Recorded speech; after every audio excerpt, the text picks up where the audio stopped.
How you doing? I'm Mr. Rose, and as you can see from the title, today we're going to start talking about capacitance, or really like the overview of capacitance. Now, I'm not going to go into how to really calculate capacitance, though I will introduce the equation.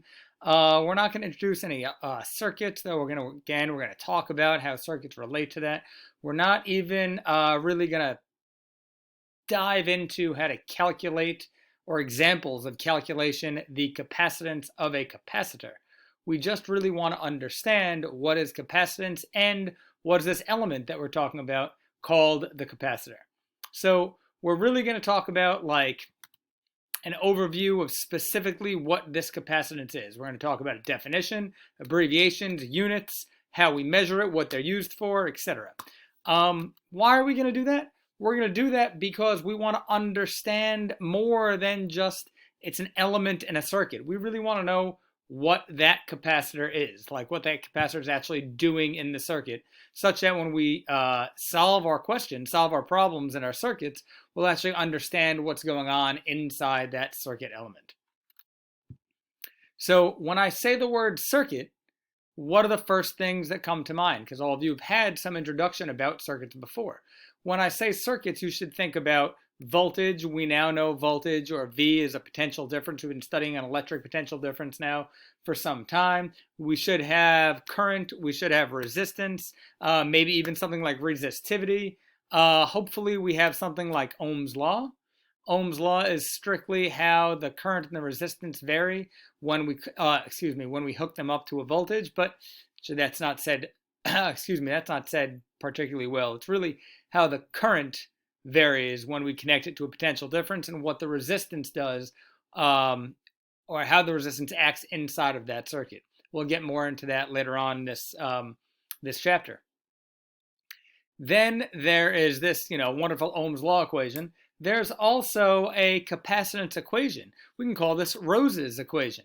It's not really Rose's equation, but now you might remember it. The capacitance equation just relates charge to this C, this capacitance right here, to a potential difference. And again, we've been studying potential difference for quite some time. Now we're actually going to have something to do with it. We're going to be able to understand and utilize that. So capacitance is really just the ability to store charge. So you might be thinking that for the capacitance, the ability to store charge, the unit for capacitance might be a coulomb, but that's not true. Now, also don't get confused. The symbol for capacitance is just a C. So a capacitor that has capacitance, that symbol is C, but it is measured in a farad. So capacitors store charge measured in farads. Now, a farad is a really, really large unit. By definition, a farad is the number of coulombs that can be stored per unit volt. So we just saw that equation again. Remember, voltage is just some electric potential difference. So a farad is the number of coulombs. Coulombs are also really big that can be stored per unit volt. Remember, one electron, or one charge carrier, has a charge of 1.6 times 10 to the negative 19th coulombs. So coulombs on their own are very large. Farads on their own are very large. So typically when we are using farads, we are going to be using things like a microfarad. In other words, I should say when we're using capacitors, capacitors are often measured in microfarads or even nanofarads. So times 10 to the negative 6 or times 10 to the negative 9th farads. So this is what capacitance is. Capacitance is a measurement of a capacitor. And what does a capacitor look like? Well, these right here is a circuit board. These little round things are capacitors. These little things right here in this circuit board, now the circuit board has all sorts of stuff going on, but these little round things are the capacitors that are storing up and then releasing charge. They do a bunch of different things. They could be used to turn different elements on and off. It's a quick way to release energy. It can be used to smooth out signals. They can be used to do different things. So the capacitors hook up into the circuit in any specific way. We'll talk about that in the future. But another picture of a capacitor. These are all the same capacitor. Now you see this little 16V on here, which means I can hook this up and this capacitor can run on or with a potential difference of 16 volts that would act across these two elements. And also you may see right here this 1000 microfarad, which means this capacitor or these capacitors all have the capacitance of 1000 microfarads. Now remember, a farad is how many coulombs per volt. So this would be how many microcoulombs per microvolts, perhaps? The last one is, this was just a picture that I found that was easy to read. This capacitor has a voltage, or it can accept, it doesn't have a voltage, but when this is a fully charged capacitor, it will charge up to 450 volts and then have a capacitance of 22 microfarads. So now we've seen the inside of a capacitor. We want to know what that capacitor actually looks like. So for this, wait, I'm sorry. That was the end of that. So now that we've seen what the capacitor looks like, we want to know what the capacitor actually is. So plain and simple, the capacitor is something that has the ability to store a charge. If it has the ability to store a charge, then it has capacitance. So does that mean if I take a balloon and I rub a balloon on someone's head and I store up all those electrons, does that balloon act as a capacitor? Because that's got some stored charge. The answer to that is most definitely no. Well, why? If a capacitor is an object that has the ability to store a charge and I'm storing charge in that balloon, it's because I'm not storing that charge with respect to a potential difference. Now, it's possible that I could bring that balloon near some neutral object, and then there may be an electric field that takes place and a potential difference, and for a brief moment, those two objects may act as a capacitor, but it is not, in the truest sense, what a capacitor is. So a capacitor is something that stores charge while connected or while a potential difference exists between two objects, right? I mean, if I need a potential difference, that difference by definition, I need at least two things. So the capacitor has a potential difference going across two separate things. So now a 1 farad capacitor stores, by definition, that means it stores 1 coulomb of charge while it's connected to a potential difference of 1 volt, and I'm going to explain that a little bit more in a little while. And now we have this beginning background. I'm going to show you a sketch and talk a little bit about that, exactly what we can do with the capacitor. Then we're going to come back into this. So hang tight right there. Get your mind going. All right, so here on the board, you can see that I drew what I'm calling a basic capacitor. Now this capacitor would be a parallel plate capacitor because it looks like it has two parallel plates. Now these go out and that would be the two wires that are connected to the circuit, but again, we're not really talking about that just right now. All we're focusing on is this capacitor. So this is an ideal parallel plate capacitor made of two identical parallel plates. Now a plate is typically going to be something metal, and now there's a space in between this capacitor. And this space is either going to be filled with air or filled with some material that we're going to call a dielectric material. So this basic capacitor, now you might be thinking those capacitors I showed you, those were like little circles. And are there like two plates in that? And we'll examine what those look like. But they're going to function exactly as this parallel plate capacitor does. So as this parallel plate capacitor, the word we're going to use becomes charge. We can charge up that parallel plate capacitor. It is going to be connected to some potential difference, some power supply or some voltage source. And then when this is getting charged up, it is going to store electric potential energy between those two parallel plates. Well, how is it going to store this electric potential energy, or why? Well, if I'm charging this capacitor, the way that's happening is there are charges going. And remember, the voltage or potential difference is going to do work on those charge carriers. A charge carrier, notice I'm not using electrons, I'm saying charge carrier. A charge carrier is a physical thing that's moving through these wires.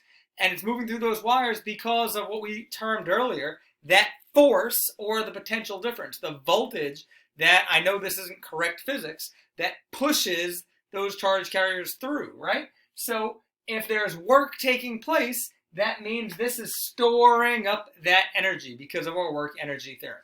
So when a charge carrier comes, and now we don't care right now about positive or negatives, we're not even getting into our circuits. When a charge carrier comes, and maybe it knocks out a negative from this side. So as a negative gets knocked out here, then this is a little bit more positive, that side's a little bit more negative, and then something gets knocked out on the other side. And then eventually what's going to happen is, I end up 1, 2, 3, 4, 5, I'll call it 6. 1, 2, actually I want it on the outside. 1, 2, 3, 4, 5, 6. I end up with this parallel plate capacitor. Hopefully you can see that I've made that side positive and that side negative, and then an electric field.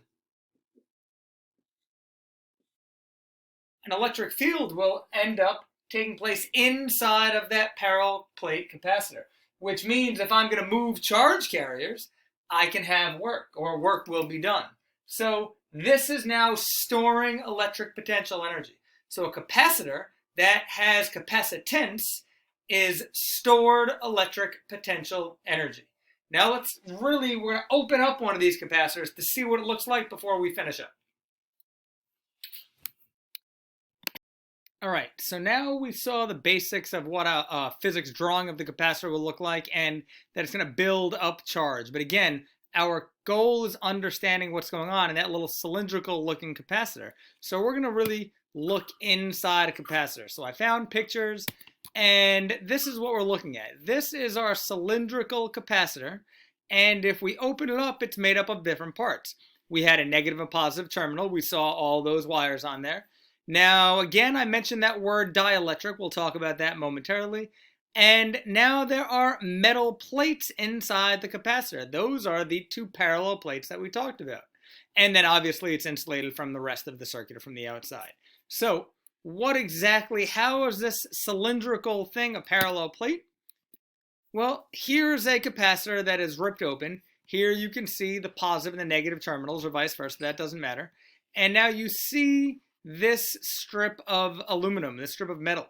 So there are two metal strips in there, separated by what would have probably been oil and paper, and this would be that dielectric material. Now that material is going to change how the charge carriers transfer from one side to the other. But there are two plates, and they continue around that whole spiral. So there are two plates that are spiraling around parallel from each other the entire time. Essentially, it's how we get a longer parallel plate in a small area. So we have one plate that spirals around, the other plate that spirals around, separated by this oil and paper. This is obviously dried out, you can tell, by that oil and paper, that dielectric material, such that if I spread it all out flat, it would look just like this. Here you see one whole parallel plate. Here's the other whole parallel plate. This would be the negative or positive terminal. This would be the opposite terminal. And then these pieces of paper would be that dielectric, what's separating those two parallel plates. Now, we don't need to have paper there. Like I said, we're going to start with air because that's easier. But that dielectric material is going to either make it easier or harder for charge carriers to pass from one side to the other to charge up that capacitor. All right, so I have my first drawing just over here, and I've recopied it. So I have a positive side and a negative side of the capacitor. This is a little off, I don't like it. There we go. I have the positive side and the negative side of the capacitor. So this would be a fully charged capacitor because electrons, or charge carriers, were moving through from one side to the other. We set up this electric field. We looked inside the capacitor, so we saw what a real capacitor actually looked like. And now we've talked about how to charge up that capacitor, work was being done on all these charge carriers to move from one side to the other, such that we now have this electric field. Now, when no more work can be done, the potential difference across those two plates would be equal to the potential difference of the battery that it's hooked up with. In other words, we can't do any more work. We are exhausted. This, let's just say this has a capacitance of I don't remember anyone. So let's say it has 55 microfarad capacitance and a voltage or potential difference of 100 volts. Well, once the potential difference, the battery is 100 volts. Once that reaches 100 volts, there's no more charge flow. So we've charged this up to have its maximum electric potential energy. So that's every kind of thing that's, that's how we really hook up the capacitor. And it's easy to figure that out with that capacitance equation, Q equals C times V.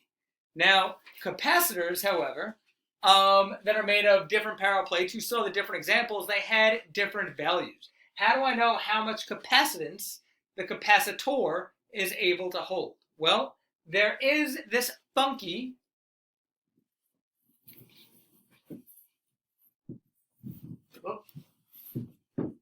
that's everything I just said. There's this funky capacitor equation. Now, this capacitor equation, where C is the capacitance, is equal to kappa epsilon 0 A over D. Well, this is one of the reasons why all this time, we know the epsilon 0 is the permittivity of free space, and you know why I like to use that all the time, as opposed to the constant K, but now here's another reason, because I don't want to confuse these.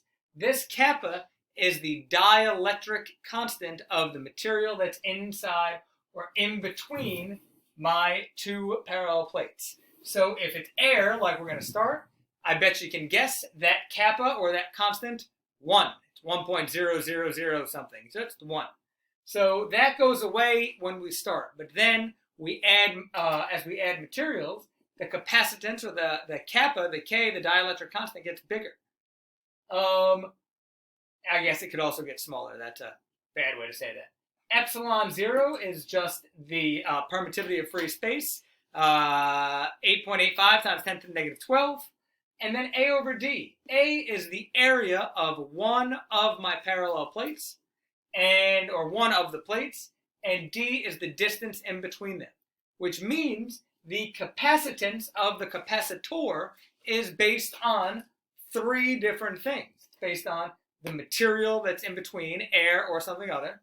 It's based on the area of one of the plates, and it's based on the separation distance of the 2 plates. So that's all we have about capacitors. Everything else is mathematical, how we use them. Then we're going to start taking our capacitors, put them into circuits with resistors for an RC circuit, a resistor capacitor circuit. So I hope all of this overview has been helpful. I hope we have a little bit more understanding. I hope I have not exceeded your capacitance. Dad jokes. That's it. Please feel free to like, click, comment, or subscribe. I always say click. There's no click. Like, comment, or subscribe, and you'll see me next time.